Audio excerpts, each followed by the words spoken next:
পুরুষ অ্যাকাউন্টে নাকি লক্ষ্মীর ভান্ডারের টাকা ঢুকছে, এমনই গুরুতর অভিযোগ উঠে আসে। আর এই অভিযোগ সরাসরি করছেন মুখ্যমন্ত্রী শুভেন্দু অধিকারী।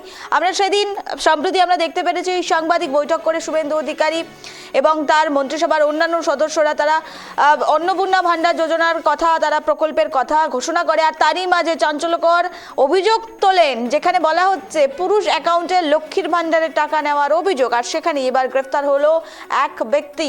ঘটনাটি ঘটেছে বহরমপুর থানার পুলিশ রাধাঘাটি 1 নম্বর গ্রাম পঞ্চায়েত এলাকায়।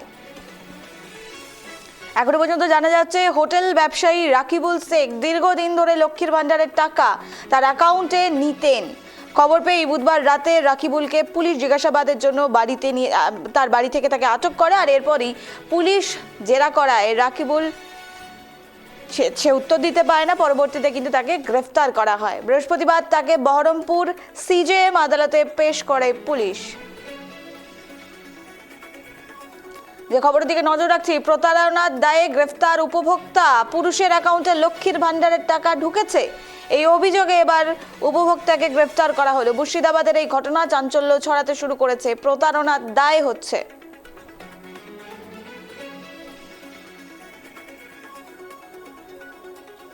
আর এই নিয়ে কথা বলবো, টেলিফোন লাইনে রয়েছে প্রতিনিধি পলাশ।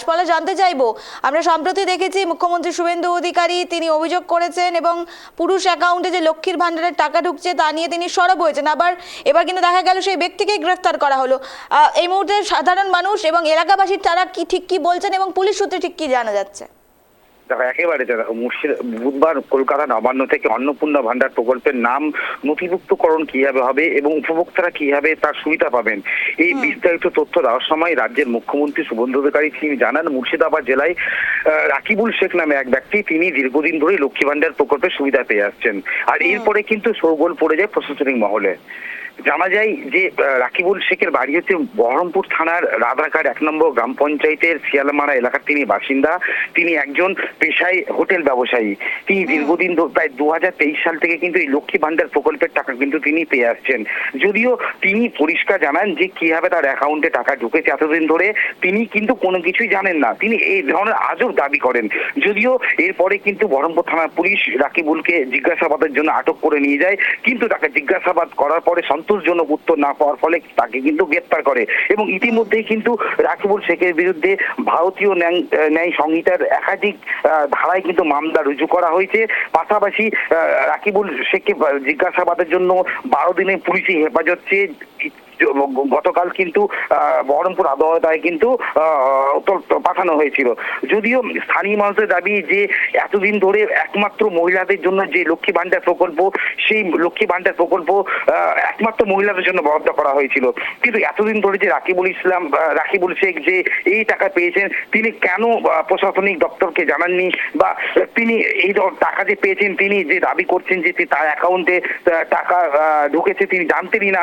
স্থানীয় মানুষদের যেটা অভিযোগ যে কিভাবে এটা সম্ভব যে এতদিন ধরে তিনি একজন হোটেল ব্যবসায়ী অথচ তার অ্যাকাউন্টে সেখান থেকে প্রশ্ন উঠে আসে, রাকিবুল কি তাহলে তিনি তো যখন প্রথমবার যখন বুঝতে পারেন যে তিনি টাকা তার অ্যাকাউন্টে ঢুকছে সে সময় তিনি সরকারকে কেন বলেননি যেভাবে তার অ্যাকাউন্টে টাকা ঢুকতে শুরু করেছে?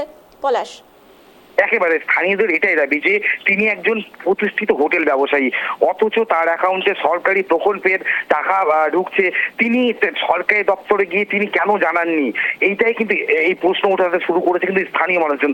যদিও ওই রাকিবুল শেখের পরিবারের দাবি যে এই সরকারি প্রকল্পের টাকা কিভাবে তার অ্যাকাউন্টে ঢুকলো পরিবারের সদস্যদের কিন্তু কারোরই জানা নেই। অথচ এই পরিবারের সদস্যরা যে সমস্ত মহিলারা রয়েছে তারা কিন্তু এই লক্ষ্মী ভান্ডার প্রকল্পের সুবিধা কিন্তু পেয়ে আসছেন দীর্ঘদিন ধরে। তারপরও কিন্তু একজন পুরুষ হিসাবে এই রাকিবুল শেখ কিভাবে এই মহিলাদের জন্য একমাত্র বরাদ্দ লক্ষ্মী ভান্ডার সেই প্রকল্পের টাকা 2000 সাল থেকে পেয়ে আসছেন, এইটা নিয়ে কিন্তু দ্বন্দ্বে পড়েছে পরিবারের লোকজন। বেশ ধন্যবাদ পলাশ আমাদের সঙ্গে থাকার জন্য। যে খবরের দিকে নজর রাখছিলাম, এবার রাকিবুলকে গ্রেফতার করা হলো কারণ তার অ্যাকাউন্টে রাকিবুল আর তার অ্যাকাউন্টে এবার লক্ষ্মীর ভান্ডারের টাকা ঢুকছিল এতদিন থেকে। আর সেই ঘটনায় কিন্তু গ্রেফতার করা হলো রাকিবুলকে।